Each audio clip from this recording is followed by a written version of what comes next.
2025 সালের এইচএসসি পরীক্ষার্থীরা তোমরা অনেকেই নার্সিং পরীক্ষায় অংশগ্রহণ করতে যাচ্ছ, ভর্তি পরীক্ষায়, মানে ফিউচারে তুমি নার্স হতে চাও। আজকে তোমাকে আমি ক্লিয়ার করবো নার্সের পুরো জার্নিটা। অনেকেই আমাকে চ্যানেলে পার্সোনালি কমেন্ট করছিল যে ভাইয়া আমাদের নার্সিং নিয়ে কাজ করুন বা একটা ভিডিও দেন, আমরা বেসিকটা ক্লিয়ার করুন, আমরা যেন প্রিপারেশন নিতে পারি। নার্সিং একটা সম্মানজনক পেশা, পরিবারটা নার্স থাকে ইম্পর্টেন্ট। আমার বউ তোমাদের ভাবিও নার্স, এবং আমার ফ্যামিলিতে বেশ কয়েকজনই কানেক্টেড আছে নার্স, এবং আমি পেশাটাকে আগে যেমনটা ভাবতাম বাট রাইট না আমি অনেক সম্মান করি। আমার বউ বলে না, বাট আমি দেখেছি করোনার সময় তারা কী পরিমাণে স্ট্রাগল করেছে। এখনও আমার ফ্যামিলি অনেক বড় সাপোর্ট পায় তার নিকট থেকে।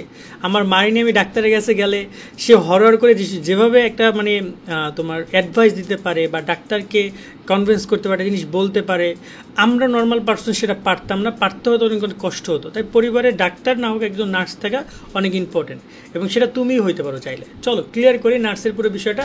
মাঝখান দিয়ে এটা ফ্যামিলি কথা বলে ফেললাম, বাট পার্সোনালি নিও না, ভালোবাসা রইলো তোমাদের জন্য। চলো নার্সিংয়ের সকল তথ্য বেশিটা ক্লিয়ার করি। নার্সিং মূলত 3 প্রকার হয়, 3 প্রকার। একটা আঙুল দেখাচ্ছি তো এবার 3টা প্রকার।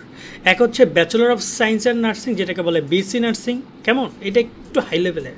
দেন রয়েছে diploma in nursing science and midwifery, এটা মিডিয়াম লেভেল, এবং সবার রয়েছে সবার শেষে ডিপ্লোমা ইন মিডওয়াইফারি, যেটাকে আমরা নর্মালি মিডওয়াইফারি বলি। তার মানে কী হচ্ছে, বিএসসি নার্সিং, ডিপ্লোমা এবং মিডওয়াইফারি, টোটাল 3টা ক্যাটাগরি নার্সিং হয়। এখন অনেক একটা প্রশ্ন হচ্ছে যে আমি কি মানবিক বা ব্যবসা থেকেও আমি কি নার্সিং পড়তে পারবো? হ্যাঁ পারবা, তবে 3টা ক্যাটাগরি সবগুলোতে না, কিছু কিছু ক্ষেত্রে পারবা, কিছু কিছু ক্ষেত্রে পারবা না। চলো ভিতরে গিয়ে আলোচনা করি। আবেদন যোগ্যতা নিয়ে একটু কথা বলি। দেখো রাইট না আমি যে ভিডিওটি করছি এখন কিন্তু কোনো প্রকার বিজ্ঞপ্তি প্রকাশ হয়নি, তাই আমরা গত বছরের বিজ্ঞপ্তির অনুসারে একটা কথা বলছি। তবে যখন বিজ্ঞপ্তি প্রকাশ করবে, তোমাদের রেজাল্ট দিবে, তারপরে বিজ্ঞপ্তি প্রকাশ করবে, তখন আরও ব্যাপারটা স্পষ্ট হবে। বাট আমরা যদি বলি আবেদন যোগ্যতা ন্যূনতম এইচএসসি যে তোমরা পরীক্ষা দিয়েছো, পাস করবা, তোমাদের 24-25 হলে তোমরা এখানে পরীক্ষা অংশগ্রহণ করতে পারবা, এবং তোমার এসএসসি হতে হবে 22-23। তার মানে সেকেন্ড টাইমের হলেও তুমি এখানে এক্সাম দিতে পারবা নার্সিং ভর্তি পরীক্ষায়। ক্লিয়ার? এবং এটা গত বছরের নিয়ম ছিল, এখন এই বছর নিয়ম প্রতিষ্ঠিত রেজাল্ট দেয় না। রাইট না আমি ভিডিও করছি, রেজাল্ট দেয় না, বাট বিষয়টা এমনই।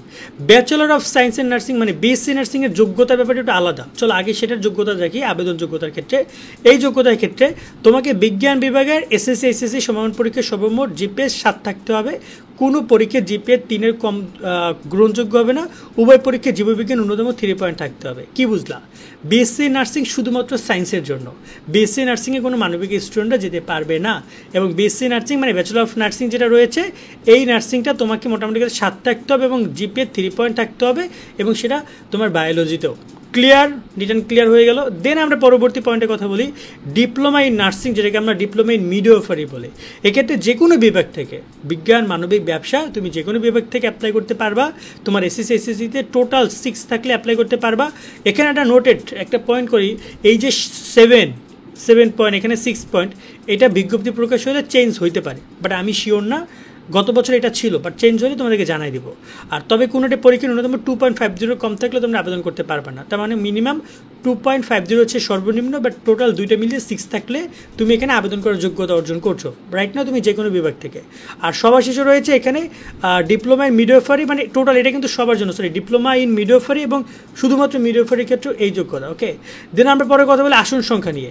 সারা দেশে 100টি প্রতিষ্ঠানে মোট 4900টি আসন সংখ্যা রয়েছে। বিজ্ঞপ্তি অনুযায়ী আসন সংখ্যা আরও বাড়ানো হতে পারে।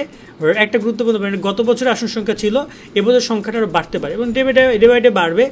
বিএসসি নার্সিংয়ের টোটাল 1200 আসন সংখ্যা, ডিপ্লোমা ইন মিডওয়াইফারি সায়েন্সের মিডওয়াইফারিতে 2730টা, আর ডিপ্লোমা ইন মিডওয়াইফারিতে রয়েছে 1050টা, এবং এই আসন সংখ্যাটা বাড়বে। এটা একটা সিম্পল ব্যাপার, বাট রাইট নাও সংখ্যাটা কত কি এটা তোমরা বিজ্ঞপ্তিতে জানিয়ে দিবে তারা। এটা সরকারি আসন সংখ্যা, সরকারি। বেসরকারিতে কিন্তু যা তাই আছে, বেসরকারিতে অভাব নেই আসন সংখ্যা। একটা কলেজ করলে সেখানে ভর্তি হওয়া যায়, বাট রাইট না আমি বলবো যে বেসরকারিতে পড়ার থেকে সরকারিতে পড়াটা বেনিফিট অনেক অনেক বেশি, এবং ট্রাই করো সর্বোচ্চটুকু দিয়ে সরকারিতে চান্স পাওয়ার জন্য। যদি চান্স পেয়ে যাও তো আলহামদুলিল্লাহ, আর নয়তো তুমি বেসরকারিতে পড়তে হলে কিন্তু তোমাকে পাস করতে হবে। এটা কি তুমি বুঝো? চলো এটা নিয়ে আলোচনা করি। দেন এবার আসি যে পরীক্ষা নম্বর এবং মানবন্টন প্রসঙ্গে। এসএসসি এইচএসসি থেকে তোমার জিপিএ 20 মার্ক আসবে, এসএসসি থেকে 30 মার্ক আসবে। টোটাল এখানে 50 মার্ক তোমার আসবে, আর এমসিকিউ পদ্ধতিতে 100 মার্কের পরীক্ষা হবে, টোটাল 150 মার্কের পরীক্ষা হবে। টোটাল কি বুঝতে পারছো এখানে? টোটালি 150 মার্কের পরীক্ষায় তোমাকে 100 মার্কের যে পরীক্ষাটা হবে সেখানে পাস করার জন্য দরকার হবে 40 নম্বর, লিখিত পরীক্ষায় 5 নম্বর, মানে তোমার কিন্তু এই যে 50 মার্ক না, উপরে যে 50 মার্ক সেটা এখানে তুমি যত যা পাবা সেটা যুক্ত হবে সবার শেষে, বাট রাইট নাও তোমার এখানে 50 মার্ক যুক্ত, 40 মার্ক তোমার এখানে যুক্ত হবে, 40 মার্কে তোমার পাস। সো তোমরা যদি 100-তে 40 পাও তাহলে তুমি পাস করছো। এখন অনেকে বলতে পারবে পাস করার আবার কী দরকার? নর্মালি পাস না করলে তুমি বেসরকারিতে ভর্তি হতে পারবে না, মানে তুমি সরকারিতে চান্স পাইলাই না, তুমি বেসরকারিতেও চান্স পাবে না, ভর্তি হতে পারবে না, কলেজ তোমাকে নিতে পারবে না। তাই তোমাকে অবশ্যই বেসরকারিতেও চান্স পড়তে হলে তোমাকে মিনিমাম 5 মার্ক 40 তুলতে হবে।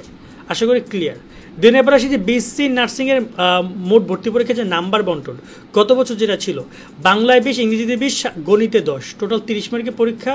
তার সাথে এখানে তোমার সাধারণ বিজ্ঞান, পদার্থ রসায়ন, জীববিজ্ঞানে 30 এবং সাধারণ জ্ঞানে 20, এই টোটাল 50 মার্কে তোমার পরীক্ষা হয়েছে বিএসসি নার্সিংয়ে। আর মিডওয়াইফারি ডিপ্লোমা এবং মিডওয়াইফারির ক্ষেত্রে 100 নম্বর পরীক্ষা হয়েছে, বাংলা, ইংরেজি, গণিতে 50 এবং সাধারণ বিজ্ঞান এবং জ্ঞানে হচ্ছে 25, টোটাল এই 100 মার্কে পরীক্ষা হয়েছে। এবং এবার আশা করি মানবন্টনটা পরিবর্তন, এখানে দুইটা বিষয় পরিবর্তন হইতে পারে। এক হচ্ছে মানবন্টন যদি তার পরিবর্তন করে, আমি শিওর না পরিবর্তন করবে কিনা, করতেও পারে যদি প্যারা থাকে, আর নয়তো স্বাভাবিক থাকতে পারে। আর এবার আসি যে ভর্তি হতে কত টাকা লাগবে, সরকারিতে ভর্তির কোনো তেমন ফি নাই, কেমন, কিন্তু বেসরকারি ক্ষেত্রে অনেক টাকা পয়সা লাগবে, ভালো একটা কোর্স ফি তারা মানে চার্জ করে। তবে যত টাকায় লাগুক ট্রাই করবে একটা মানে 2-3টা ব্যাচ বের হয়েছে এমন বেসরকারি নার্সিং থেকে চান্স পাওয়ার জন্য। অনেকে দেখা যায় যে এমন সব নার্সিংয়ে পড়ালেখা করে যারা নতুন কলেজ খুলছে, তোমরাই প্রথম ব্যাচ বা তোমরা দ্বিতীয় ব্যাচ, কোনো ব্যাচ বেরোয় নাই, এরকম জায়গায় গিয়েও না ধরা খাবা বেসরকারি ক্ষেত্রে। মানবিক বা বাণিজ্য বিভাগ থেকে কি নার্সিং পড়া যায়? হ্যাঁ অবশ্যই, যে বললাম পারবা। নার্সিংয়ে কি সেকেন্ড টাইমার আছে, ছেলেরা কি নার্সিং কোর্স করতে পারবে? অবশ্যই পারবে, তবে কোটা আছে। আমার জন্য কোন কোর্সই সবচেয়ে ভালো হবে? সায়েন্সের যদি হয় এবং তোমার যদি চিন্তা ভাবনা থাকে তুমি বিএসসি করবা, তুমি যদি ভালো ভালো নার্সিংয়ের টিচার হবা, ভালো ভালো পদে যাবা, তাহলে তোমার বিএসসি নার্সিং করা উচিত। বাট সেখানে প্যারাও আছে, অত পড়ালেখা অনেক সহজ না, মেডিকেল টাইপের পড়ালেখা। বাট তুমি যদি মনে হয় যে না তুমি মোটামুটি স্টুডেন্ট অন এভারেজ এবং তোমার নার্স হওয়াটা ইম্পর্টেন্ট, সেক্ষেত্রে তুমি বাকি 2টা কোর্স করতে পারো। নার্সিং পড়ার পর কি নিশ্চিত সরকারি চাকরি পাওয়া যাবে? নিশ্চিত বলা যাবে না, পড়ালেখা করতে হবে পিএসসির আন্ডারে, সরকারি কর্ম কমিশনের আন্ডারে তোমার পরীক্ষা হবে, তুমি পরীক্ষা দিবা, লিখিত প্রথম হচ্ছে এমসিকিউ, দেন লিখিত, দেন ভাইবা। তুমি নর্মালি, তবে নার্সের নিয়োগ অনেক বেশি হয় বাংলাদেশে, পর্যাপ্ত অনেক মানুষ তো, অনেক ডাক্তার নার্স দরকার, সে অনুযায়ী নাই, হসপিটাল অনেক চাহিদা আছে। তো এই পেশাটাকে নিতে পারো, কারণ এই পেশায় চাহিদা ব্যাপক চাহিদা, সে অনুযায়ী সাপ্লায়ার নাই, স্টুডেন্ট অনেক কিন্তু সাপ্লায়ার নেই, এবং বাংলাদেশের সাপ্লায়ার কখনো সম্পন্নও হবে না, মানে যোগানোর চাহিদার সমান কখনো হবে না। ধরো না যে দরকার হচ্ছে 100 জন, আসে চাই দেখা যায় 30 জন আছে, 70 জন নাই, সেটা চলতেই থাকবে, কারণ কিছু করার নেই। নার্সিংয়ের প্রমোশন আছে, অফকোর্স প্রমোশন অভাব নাই ভাইয়া, মোটামুটি ভালোই প্রমোশন আছে। এবং এখানে তোমরা যারা চাকরি করবা 10ম গ্রেডে রাইট নাও, বাট যদি তোমরা সরকারি চাকরি পাও দেন সামনে তো আরও অনেক আপডেটেড প্রমোশনের একটা সেক্টর রয়েছে। আর নার্সিং কি ইংলিশ মিডিয়াম না? ইংলিশ, হ্যাঁ অফকোর্স ইংলিশ মিডিয়ামের পড়াশোনার মধ্যে তোমাকে যেতে হবে। আবেদনের সময় কীভাবে ইনস্টিটিউট সিলেক্ট করতে হবে, আবেদনের সময় যখন করবা তখন তুমি চেষ্টা করবা তোমার কাছাকাছি জেলাগুলো সিলেক্ট করে আবেদন করার জন্য। আর নয়তো তুমি দেখা যায় একদম দূরে দূরে জেলা নিতে পারো, যেমন পাহাড়ি এলাকাগুলো, ওইসব জায়গায় স্টুডেন্ট কম ভর্তি হতে যায়, তো অনেকে চান্স পাইতে পারো। সরকারি নার্সিংয়ের চান্স পাওয়ার জন্য কেমন পড়াশোনা করতে হবে? হিউজ পড়ালেখা করতে হবে। রাইট না অনেক কম্পিটিশন রয়েছে, অনেক হিউজ কম্পিটিশন হয় নার্সিংয়ের ক্ষেত্রে।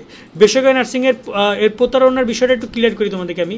বেসরকারি নার্সিংয়ের ওই যে একটা কোর্স ফির নামে তারা টাকা নেয়, প্লাস কলেজগুলো অনেক ভালো, তোমার কথাবার্তা বললো, পরবর্তীতে গিয়ে দেখা যায় স্টুডেন্টদের একদম অবস্থা খারাপ করে ফেলে।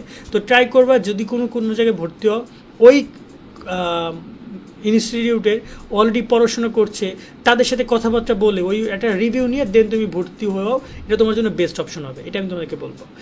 ক্লিয়ার করলাম নার্সিংয়ের পুরো বিষয়টা। সকলে অনেক ভালো থাকবা, আল্লাহ হাফেজ।